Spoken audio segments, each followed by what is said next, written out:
Good morning, good day, and good evening, everybody. Welcome back. In this tutorial, we're going to continue fleshing out our scene here. And now that the base geometry and base lighting is in place, we'll focus a little bit more on the colors. And so we'll actually be creating the first placeholder materials for our little scene here. And we say placeholder because these will be sort of really basic materials. We won't fine-tune them and add details to them because right now, we're mainly going to be fleshing out the basic look here. All right, everybody, that was the intro. Now let's get to work here, shall we? So the first thing that we're going to want to do here is we're going to want to create a new V-Ray material. So let's jump under the V-Ray material creation menu here. And now we need to decide whether we're going to create a V-Ray node material. Okay, this one is going to use the Cinema 4D's node material editor. Or we can create this standard V-Ray material that's going to use that classic material editor that's there in Cinema 4D. Now, in this tutorial series, we are going to be working with both of these material types, just so you see the workflow with both, okay? But for this specific tutorial right here, right now, we're going to be using the V-Ray node material, okay? Just because most of you are kind of psyched about them nodes, and, if you're creating the more complex material you're creating, the node materials are a bit easier to manage typically. So let's go with the V-Ray node material here now. Let's create it, and then let's also call it a wall material, which means we're going to be creating a material for our walls here first. Now, this material is obviously going to have to get applied onto our object, but if you'll remember, our architecture mesh here consists of both the walls and the floors. As you can see, they're all sort of clumped up in this one mesh here, in one object. Now, that just means we're going to have to resort to some old school selection tag magic here, which is going to be pretty fun and pretty easy, but we're kind of not going to worry about that at this point just yet, okay? What we're going to do here is we're just going to take this wall material, we're going to apply it to this entire mesh, so that means the walls and the floors, and we're going to worry about the floor, once we're going to start bringing in the floor material. All right, so for now, just apply this material to the entire mesh.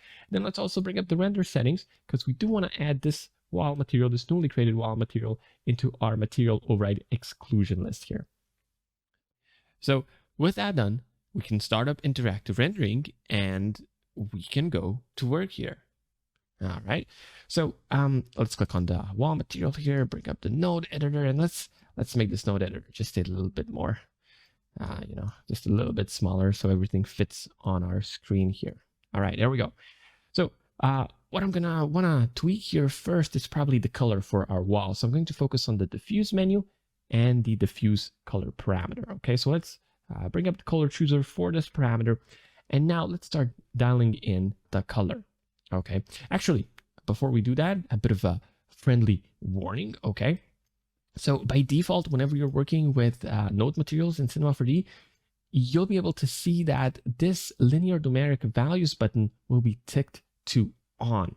Okay, now by default, just about every other color chooser in Cinema 4D. So for example, if you're working with standard Cinema 4D material editors in the, that classic material editor, this button will be turned off.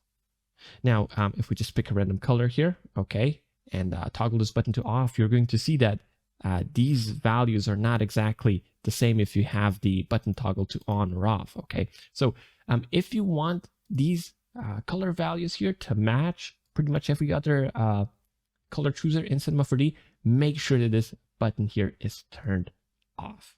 Okay, cool. So now let's focus on picking a color for our walls here. So for the hue, I think I want to go with something warmer here. So let's set the hue to be 22 degrees or so. Okay, and then let's up the saturation. All right, let's up it kind of high here, and obviously this is a bit too high. But at this point, hopefully you're also seeing how super useful the interactive rendering can be, We're making changes to our material here, and the interactive rendering is just updating on the fly. And we can really quickly fine-tune the color and our whole material in general. And the interactive rendering, as you can see, makes this process just a whole lot more faster, a whole lot more better. Okay? Right, okay, so let's continue dialing in the saturation here. I think I want to lower it. Maybe let's make it a little bit less saturated. Maybe I think something like this could work here, could work well for us here. I think we could kind of go for this peachy wall color. Okay. Now, the walls are a little bit too bright for me, and typically for fresh painted walls, okay, realistic fresh painted walls, I like to stick to values between 70 and 80%. Now, you can obviously experiment with those values. I just personally find it that values between 70 and 80% for the value work great for these sort of realistic, freshly painted walls. All right, so with that done, I think we fine-tuned the color here. We can always go back, you know, and change it. All right, but for now, I think I'm happy with how it's looking. Now, there's still one thing missing, one really basic component missing to our wall material here, and those are the reflections, okay? Pretty much every material in the real world is reflective, so you're gonna wanna go into the reflection slot here, and you're gonna wanna set the reflection color to 100%, which is going to fully enable those reflections on your materials.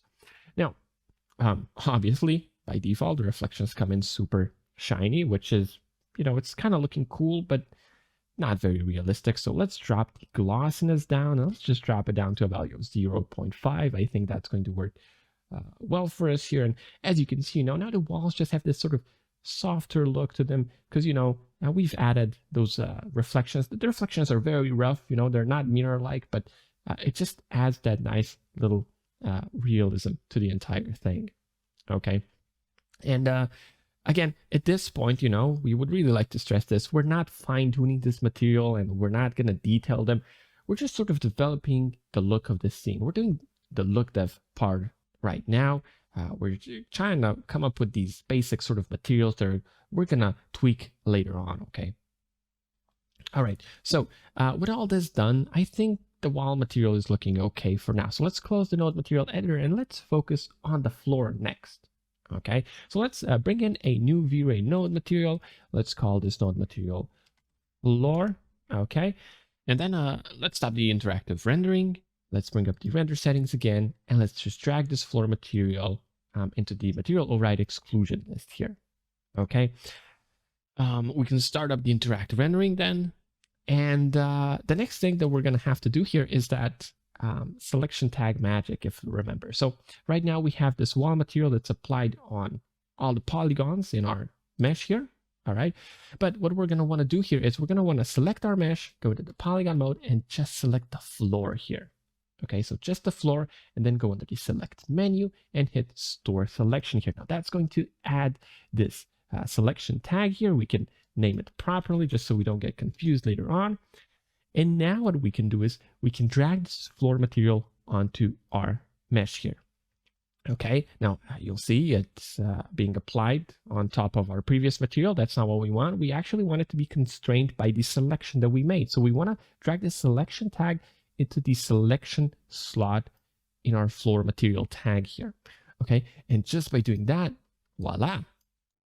Now we've split the walls from the floors. Okay, and that's exactly what we wanted to do here. So what we can do now is we can focus on, well,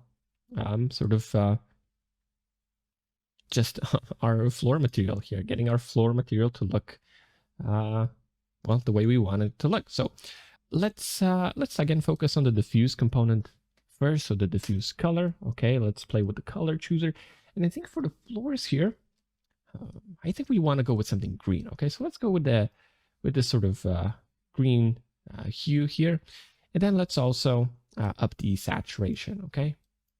All right, so this is looking pretty killer. It's looking pretty intense. Maybe that's not what we want. So let's just lower the saturation. Okay, maybe we can lower it just a little bit more. Maybe 27%. Okay, and I think I like the hue and the saturation, but the floors are just too bright at this point. So let's lower the value here as well. So maybe we can lower it down to 70%. Maybe just a little bit more even, maybe 60%. All right, and I think this is looking pretty solid. So we have these peachy walls, and then we have this sort of contrasty green color on the floor. And this is a pretty good start, but I'm thinking maybe we could add some basic details to our floor here next. Okay, now our floors are super barren right now. As you can see, you know, they're just this sort of flat color that's been applied on these perfectly shaped floors. Maybe we could add some sort of basic details to the floor. Okay, so I'm thinking we could add some tile looking effect to our floor here, if you will. Now, to do that, I'm going to help myself out with a tile normal map. Now, if you're wondering how this tile normal map looks like, well, here it is in all of its glory. As you can see, it's just your regular normal map. You can see the tiles are sort of being cut out here, right? And then the tiles themselves, they have these details here, right? Some bumps and bruises and such. All right, so nothing really special about this normal map, just your regular tile normal map. All right, so let's bring this normal map into our node material editor here. So let's just drag it and drop it into the node material editor, and bam, it's been imported. Now, that's just the importing part. You do want to make sure that it's coming in set correctly, okay? So with normal maps, you always want to make sure that they're coming in with their color space set to linear. So as you can see, bitmaps by default will come in with a color space set to sRGB, but you want to set this color space to linear whenever you're dealing with normal maps, okay? That's really important there. So that's kind of step number one here. For step number two, what we're going to do is we're going to want to bring in a V-Ray normal map, okay? Just drag it and drop it into the node material editor and then plug that normal map into it. Okay, now that you've done that, you can plug the normal map right into the bump map slot in your V-Ray material. But then you do need to make sure that the bump type here under the bump channel, okay, in your V-Ray material, you need to make sure that the bump type is set to explicit normal. That's also a very important step. And then you should also, check that your map type here is set correctly. So as you can see, we're using a normal map. So the map type being set to bump map is not really what we want. But if you expand this menu, you're going to see that you're faced with a couple of different options. Now, you need to know how your normal map was created. Some normal maps work in tangent space, others in object space, etc., etc. Now, typically, most normal maps are to be used in tangent space. That definitely does not apply to all of them, but kind of applies to most of them, okay? And it's also the default option of importing normal maps in 3ds Max.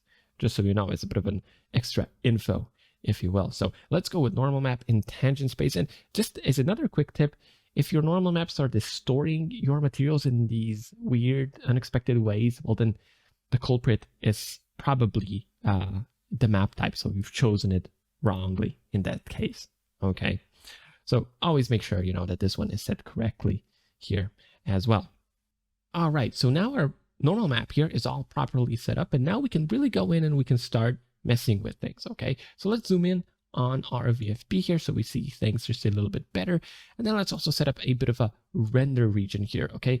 Just so we focus more of that rendering power into this region essentially, right? Because that's going to make this part of the image refresh a little bit faster. Now, a small little tip here, what I personally like to do at this stage when I'm sort of detailing things just a little bit is I want to drop the denoiser's opacity down to 0, just because, yes, the image is going to be noisier now, but some of these details are not going to get denoised as heavily, and so they're going to really be just a little bit more prominent as they would be when we had the denoiser enabled, because the denoiser can sometimes be just a little bit aggressive at denoising things. Obviously, you can use in-between values as well if you so please. But again, this is sort of personal preference here. All right. Okay. Now, the first thing that I'm noticing here is that our normal map is kind of timid. Okay. So we're going to want to up its effect strength. All right. So with normal maps, you don't want to up their amount through the bump channel's bump amount parameter here. Okay. This parameter here won't work whenever you have the bump type set to explicit normal. So instead, what you need to do is you need to go under the normal map shader in here, and you need to play with the multiplier value that's in here. So let's up the multiplier value to 10, and let's see how things look like. As you can see, now that normal map has a much more pronounced effect on our material here. Okay, it's a lot more stronger. All right, but obviously, the mapping is all wrong here. So let's play around with that. Let's select the material tag for our floor here. And then let's first make sure that the projection is set correctly. So we don't have our mesh UVW unwrapped properly. So this option is not going to work for us. Instead, because we're dealing with a flat surface, what would work well for us is going to be either flat or cubic projection. I think we should go with cubic here. It's just this, I just prefer it. It's typically the safest option for me. But you know, you could also try flat as well if you so want to. Now the scale of the tiles still way off. So let's mess with the length U and length V parameters in here. Okay, let's drop them down to 50%. That's looking more like it, but it still seems a little bit too big. So let's drop the amount here, well, the percentage down to 33% maybe. And I think this is looking pretty cool now. All right. Now, I'm thinking about the strength effect still. Okay, I'm not sure. Is this too timid still? You know, the normal map is not affecting our material that strongly yet. I don't know, and it's kind of hard to judge from this angle. So what I'm going to do is I'm going to jump out of my camera here. Okay, and we're just going to focus a little bit more on the floor here. All right, so maybe just an angle like this could work well for us here. And just looking at it, I do think we could potentially, you know, we could potentially just make this normal map just a little bit stronger. So maybe we up the multiplier to 15. Yeah, that looks good. 20, it looks a little bit too strong maybe. So again, we're not gonna finalize these materials just yet. We're just sort of trying to come up with a basic look. So maybe if we leave the multiplier at 15 here, it's gonna work just fine for us. Okay, so that's kind of wraps the floor material up here. Let's turn back the denoiser's opacity, okay, to 1. And I think this is looking pretty cool, but I'm thinking that to make the composition just a little bit more interesting, what we could do is we could maybe have these two rooms have their own floors. Okay. So if we go down this road, we're going to have to resort to some of that selection tag magic again, but that shouldn't be a problem for us, I think. So let's take a look at our mesh here. Let's select our mesh, and what we're going to have to do here is we're going to have to split the floors so that each room has its own floor. So we're going to have to split this single floor, right? Not the floors, but this single floor so that each room has their own sort of geometry for its own floor. I'm thinking this hole in the wall here could act as a sort of a natural divider. So let's make some cuts here, shall we? Now, if this is not making a whole lot of sense, I think it will in just a couple of minutes. All right. So now that we've created these cuts, all right, we've essentially split the geometry so that we have one floor in this room and the other floor in this room. And then we also have this middle space in here, which I think is also going to be really useful for us here. So now what I'm afraid of is that our geometry here, our geometry is going to be kind of, well, bad. Boo, geometry, you're not helping us.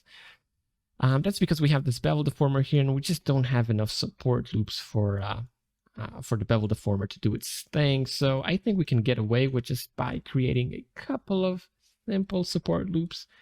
And we're going to create some n-gons here, which is, it's typically not what you want to do, right? But for this simple scene, I think we're going to be just fine. So let's create some of the support loops here. Just connect them to the wall where it kind of makes sense. All right. And then the same on this side as well. We're just going to lead the cut up the wall on this side.